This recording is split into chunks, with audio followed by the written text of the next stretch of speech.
Hello and welcome to Nauri Baba YouTube channel. आइए आज हमने बात करनी है ARY के नए ड्रामे की पेशकश की। यूँ समझें कि रद्द करना है। डायरेक्टर उसके अहमद भट्टी हैं। iDream एंटरटेनमेंट पेश कर रहे हैं, जो हर बुध और जुमेरात को शाम 8 बजे आप अपने घर के टीवी की स्क्रीन पे देख सकते हैं। ड्रामे से रद्द की जो इब्तदाई साथ हैं अगरचे बहुत सुस्त रफ्तार थी, लेकिन ऐसा लगता है कि आगे चल के ये एक कमर्शियल हिट हो सकता है। ज़्यादातर वैसे तो यहाँ प्रोड्यूसर और हिदायतकार आवाम तक पहुँचने के लिए ऐसे लोगों का सहारा लेते हैं या ऐसे फार्मूले इस्तेमाल करते हैं कि जो अदाकार जिनकी फॉलोइंग अच्छी हो उनको ही कास्ट किया जाता है। और यही काम कर रहे हैं बाकी के 2 चैनल भी, कि जो प्राइम टाइम है 8 बजे वाला, उनके ड्रामों में ऐसे स्टार कास्ट ली जाए जिनकी इटसेल्फ खुद ही एक अपनी स्टार कास्ट की अपनी एक वैल्यू है और अपनी उसी वजह से ड्रामे भी तवज्जो हासिल करते हैं। और साथ के साथ हमारे इन ड्रामों को जो पड़ोसी मुल्क के लोग और जहाँ जहाँ उर्दू समझी जाती है, भारत, बांग्लादेश और उसके अलावा, वहाँ भी कुछ ना कुछ असर हो रहा है। लेकिन ये ड्रामा साज इदारे जो हैं वो ज़्यादातर कमर्शियल रुझान की वजह से अक्सर मेयारी कहानियाँ जो है वो सतही तौर पर वो बिल्कुल गुम हो जाती हैं, वो नहीं देखने को मिलती। अब हम रद्द के करैक्टर और उनकी कहानी तक की बात करते हैं कि अब तक जो है अभी 6 किस्तें उसकी ऑन एयर हो चुकी हैं। किरदारों का ज़रा तफसीली तारुफ़ कराया जा रहा है, जबकि अभी कुछ और लोग आने बाकी हैं। वैसे तो इस प्लाट में 3 मरकज़ी किरदार हैं। सारी कहानी उनके और उनके घर वालों के गिर्द घूमती है। जैसे यूँ कह सकते हैं कि बुनियादी तौर पे ये एक लव ट्रायंगल है और इसमें हर किरदार के पेचीदा हालात को शामिल किया गया है। अब अगर हम बात करें ज़ैन की, तो अभी तक ज़ैन, ईमान और सालार के दरमियान जो डायनामिक्स हैं उनको ही दिखाया गया है। और पहला इम्प्रेशन जो ईमान का इन दोनों के बारे में था, उसको किस तरह उसमें बदलाव आया है।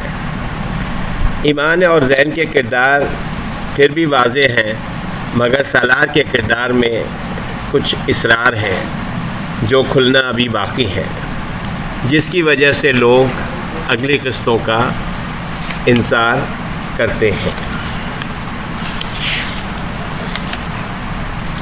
ज़ैन का ताल्लुक़ एक अमीर घराने से है। वो इकलौता बेटा है, वो सबकी आंखों का तारा है। उसकी फुप्पी, उसके माँ बाप, शहरयार ज़ादी का जो उसमें किरदार है उनके वालिद का, वो ज़रा कुछ थोड़ा सा उसमें इमेच्योरिटी सी लग रही है अभी। ईमान जो हैं वो अमीर घर से तो नहीं हैं, मगर इनके आउटफिट, उनके घर की सजावट, उनके बेडरूम की सजावट जो उसमें दिखाई गई है वो उससे मेल नहीं खाती कि किस जैसे पोर्ट्रे करने की कोशिश की जा रही है वो और असल में क्या है। वो कि वो एक बहुत ही मजबूत, खुद मुख्तार, कमाने वाली बेटी के किरदार अदा कर रही हैं। ऐसे किरदार हम पहले भी बहुत से ड्रामों में देख चुके हैं। सालार गो के एक मतमुल घराने से हैं, मगर अपनी माँ की अलमनाक मौत का ज़िम्मेदार ठहराए जाने के बाद से कुछ मुश्किल ज़िंदगी गुजारते हैं। और कुछ पहलू तो बहुत ही हैरानकुन हैं जो उनके बारे में आगे आएंगे। लेकिन वो सर से पाँव तक ईमान के इश्क में ही गिरफ़्तार हैं। लेकिन ड्रामे के प्रमोज ही जो वो हैं वही ये बता रहे हैं कि कहानी के किरदार जो हैं वो शायद बिल्कुल मुख्तलिफ मोड़ लेने वाले हैं और बिलाखिर ज़ैन जो है वो साइडलाइन हो जाएंगे और सालार ही इस ड्रामे के हीरो बनेंगे एंड के होने तक। अब अगर हम अदाकारों की परफॉर्मेंस की बात करें तो अदाकारों की परफॉर्मेंस बहुत ही अहम किरदार अदा करती है किसी भी सीरियल को बनाने या बिगाड़ने के लिए। यहाँ हमें अरसलान नसीर और हिबा बुखारी में बहुत कमी नज़र आ रही है। वो चमक देखने को मिल ही नहीं रही जो एक अच्छा तासुर छोड़े, मगर इनकी फ़ैन फॉलोइंग की बड़ी तादाद है, उसी वजह से उनको ड्रामों में कास्ट भी किया जा रहा है और प्राइम टाइम में ही उनके ड्रामे नशर होते हैं। शहरियार मुनव्वर ज़्यादातर यकानगी उनमें है, उनकी परफॉर्मेंस में जैसे ओमनी डायरेक्शनल कह सकते हैं, और अभी तक उनका किरदार एक सपोर्टिंग किरदार ही लग रहा है। और वो जो भी अपने दोनों अव्वल ज़िक्र साथियों की तरह कोई अदाकारी में महारत भी नहीं दिखा सके हैं। सैयद मोहम्मद अहमद, इनकी अदाकारी स्टेरियोटाइप है, जैसा कि वो बेटियां, कुछ अनकही और कई दूसरे ड्रामों में इसी किस्म का किरदार अदा कर चुके हैं। पारस मंसूर और एक्टिंग का शिकार हैं। यमुना पीरज़ादा का कमबैक तो अच्छा है, लेकिन उनको कोई अच्छा रोल भी मिल सकता था और कोई अच्छा रोल भी कर सकती थी। दानिया अनवार, वो तो एक हीरोइन मटेरियल हैं, इनको बिलावजह सपोर्टिंग में लगा दिया गया है। खैर, अपना किरदार पूरी तरह से अदा कर रही हैं। असमत ज़ैदी हज़्म मामूल छा रही हैं और छाती जा रही हैं। अस्मा अब्बास गो के अच्छी फ़नकारा है, मगर कुछ ओवर एक्टिंग का शिकार लगती हैं। लगता है उनके कपड़ों पे ज़्यादा ज़ोर है। और अगर हम बैकग्राउंड स्कोर की बात करें तो बैकग्राउंड स्कोर जो है बहुत ही चीखता चिंगड़ाता हुआ है, और वो इतना अच्छा, इतना सूदिंग वॉइस नहीं है, बल्कि वो ऐसा लगता है कि जैसे बहुत उसकी वजह से बहुत शोर हो रहा है। और सालार पे कुछ ज़्यादा ही जुल्म और दिखाए जा रहे हैं और बड़ी बेबसी दिखा रहे हैं। जमील का घर जो है वो और ईमान का घर, वो दोनों जो हैं वो लगता नहीं कि जिस किस्म के उनको पेश किया जा रहा है उस किस्म के लोगों के घर वो आपस में मैचिंग नहीं होती।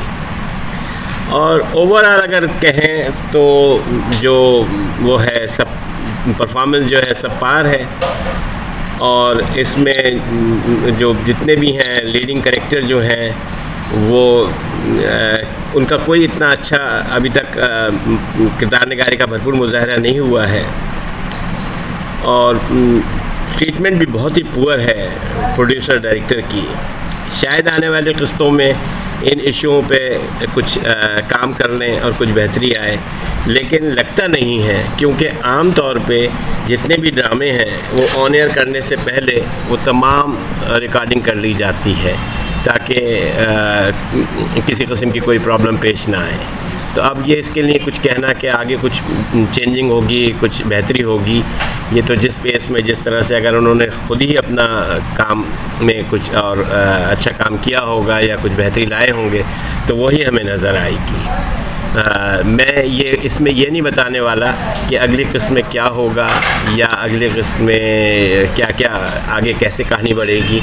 मैं तो एक ओवरऑल तबसरा कर रहा हूँ कि जो कहानी है और जो अदाकारी है, जो डायरेक्शन है और जो परफॉर्मेंस है और जो सेट डिज़ाइनिंग है वो क्या है, ये उसके तबसरे की बात है। अगर आपको अच्छा लगे और आप समझें कि ऐसी इसी किस्म के किसी और ड्रामे के लिए, किसी और चीज़ के लिए भी तबसरा किया जाए तो आप ज़रूर बताइए। पूरी कोशिश करेंगे कि आपकी जो भी जिस किस्म की भी आपकी फरमाइश होगी उसको पूरा किया जाए। देखने का बहुत बहुत शुक्रिया। अगर अच्छा लगे तो सब्सक्राइब करें और लाइक करें, वरना कोई बात नहीं। बहुत बहुत शुक्रिया फिर भी।